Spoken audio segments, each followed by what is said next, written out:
Narito po tayo ngayon sa Barangay Banot, bayan ng Sampaloc, Quezon. At makikita po ninyo ang nakaasul. Iyan po si Wally at ang kanyang kalabaw. Yan po. Wally, isa ba yan bang kalabaw mo nakasama sa kumpitan? Opo.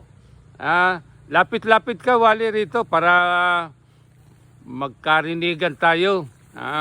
Yan. Ay bakit ba may bakal yung iyong kalabaw na yan? Wally. Yan, sa ungos. Para po hindi maganit silahin. Pag wala, sutil siya. Oo, mahirap po. Yan. Mahirap silahin. Itong nakikita natin na ito, Wally. Yan, ito. Oh. Yan. Dito po nilalagay ang karabaw. Dito pinapasukot para masumpitan. Ano ba ibig sabihin ng sumpitan? Po para magbuntis ang karabaw. Pakiulit mo nga, Wally. Para po magbuntis ang karabaw. Yung sumpitan. Noon dati, hahanap para tayo ng malaking torilyo. Oo. Para magkaroon ng similya yung ating kalabaw, ano? Oo. Ngayon, sa makabagong teknolohiya na gagawa na, Gagawa na ng paraan. yung kalabaw mo na yan, kung magkakaroon ng anak sa sumpitan na ginawa, Wally, Opo. ilang beses na yung manganganak? Abay, yan po ay basta't palagi na, basta't merong silang... Hindi, nakapanganak na ba yung kalabaw mo na yan? Oo. Medyo mo ipakita sa viewers natin, Wally, yung ating kalabaw na yan. Kapag nanganak siya ngayon, sa ginawang sumpitan, ilang beses na siyang nakapanganak? Ay, baka pa apat, palima. Palima na, ha? Oo. Masipag manganak siya. Yan o. Hindi ba yan nanunuwag, Wally, ha? Oo. Nasabi mo kanina, Wally, yung mga nagsagawa ng sumpitan kanina, babalik. Babalik po bukas. Ito ulitin na sumpit. Pakiulit mo nga, Wally. Babalik po bukas para maulit ang pagkakasumpit. Hindi isang beses lamang. Hindi isang beses lamang, ha? 2 beses po para sigurado. Ganon. Iyan ba yung ginagawang sumpitan, may bayad ba yan? Wala po. Bigay ng gobyerno. Programa ng gobyerno. Para makaparami ng karabaw. Mga taga saan yung gumawa na yan? Umiilag ako, baka masuwag ako, Wally. Yung iba ay taga Nueva Ecija yata yung pinanggalingan ng isa. Yung pinakadoktor, yung Nakaputi. nakaputi, ano? Yung pinakadoktor, ano? Oo. Yung iba naman ay galing mo rito sa Dito sa LGO na natin.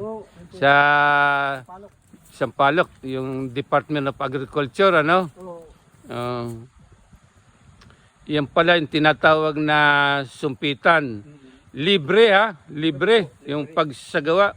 Isang Pagpaparami po ng hayop. isang magandang programa para magkaroon ng maraming kalabaw dito sa atin, sa kanayunan, ano? Ano po sa lahat? Di bupalo na. Bupalo na ang anak.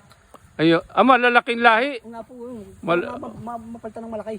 At kung yung po yung babae, mag-anak ng babae, di pwede na rin pasumpitat. Gatasan naman. Gatasan, tapos ibibigay sa pagbibili. Yan po sa yun. Diyan na rin yung Philippine Carabao Center, ano? Oo, yan. Nakikilala mo ba si naging Pangulo ng ating Pilipinas?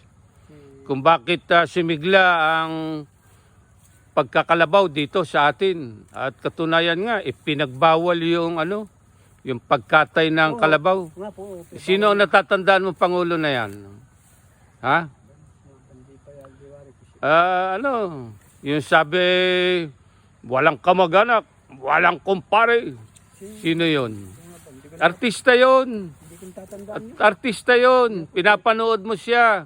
Artista, kaibigan ni Fernando Po Jr. Sino yun? Joseph. Ha? Joseph. Pakilakas mo. Joseph Estrada. Yan. Isa yan sa kanyang programa. Ang pagpapaunlad ng mga kalabaw sa kanayunan. Oo. Ipinagbawal niya yung pagkatay ng kalabaw, wali. Kaya po ginagatasan na ay mas malaki pati ang income ng gatas kaysa Oo. bintara ng karabaw. Yan ang isa sa magandang nagawa ni naging Pangulong Erap Estrada. Tayo, wala yung ating alam lang yung paghilahan Yun nga po yun. Ay yung pala pag ginagatasan, wali, Ay, lalong malaki ang income. mas malaki ano. Mm. Katulad ng mga kambing, isa rin yan sa mga programa ni Pangulong Erap Oo. Tayo, ang alam natin, sa kambing, wali. Abay, karnihin lang at Anong luto? yung tawag yung papaitan kung tawagin. Ano pa? Yung, Margarita. ayan, yun. Ang isa sa pinakamaganda na nagagawa para umunlad ang kabuhayan ng mga maghahayupan, yung paggatas sa kalabaw at sa mga kambing. Ha? Baka, ganun. Yan, baka, yan. Pala ang isang litro ay mahal. Hmm. Ngayon daw baka nabinta na.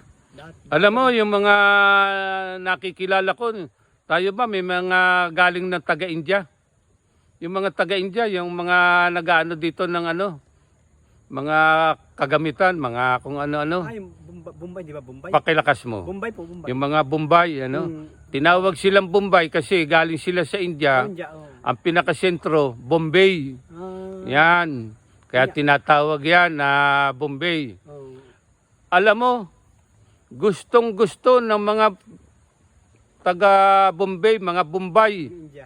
Pag nalaman ng mga Bombay na narito na, na mga naninirahan dito at nagkakaroon na ng paggagatas, sila ang mga unang-unang suki. Sabi nga po. Gustong-gusto ng mga taga Bombay ang gatas ng kalabaw, at ng kambing. Yun. Yung mga nabibili natin ngayong mga na mga kalabaw, ng karni ng baka. Frozen na yan yata. Bukod sa frozen, ay ang kinakain na ay hindi yung mga katulad na damo na ating nakikita. Ano na ang kinakain ng mga nabibili natin baka ngayon? Wali. Yung mga katulad sa manok, mga Pids. mga pids na. Yung talagang lasa ng baka, hindi na natin Normal. na maasahan na ang sarap, Dahil pids na. Itong kalabaw mo, ano ang kain na yan? Ha? Damo lang. Damo, Kaya pag yun ay nagbigay na ng gatas, Oo nga po, totoo yun. ay talagang ang ating katawan ay lalakas. Yan po si Wally, ay isa dito sa nayon na kilala sa kasipagan. Wally, kaway-kaway ka sa ating mga viewers. Salamat Wally sa pagkakataong ibinigay mo, ha? At sana pagsusumpit niyan bukas ay magkaroon na ng anak ang iyong kalabaw na yan. Ano bang pangalan mo sa kalabaw na yan? May tawag ka ba? Wala po. Wala. Ay di ang atin ngayong ipangalan diyan na Wally, si Sumpit. Si Sumpit. Ha? Oo. Mula ngayon, tatawagin mo na, Sumpit. Lalo pag nagkarak na di Sumpit. Oo. Ay natuwa ko sa mga sinabi mo, Wally. Yung mga similya pala na inilalagay diyan ay mga yung sinabi mo, malalaking lahi ng kalabaw. Malaki po. Ano nga yun? Bupalo. Mga bupalo. Darating pala ang panahon dito, lalaki at lalaki ang similya ng mga kalabaw dito sa atin. Kalahati lang. Oo. Nung bupalo. Oo. Kalahati lang. Oo. Salamat, Wally. Sige po. Salamat.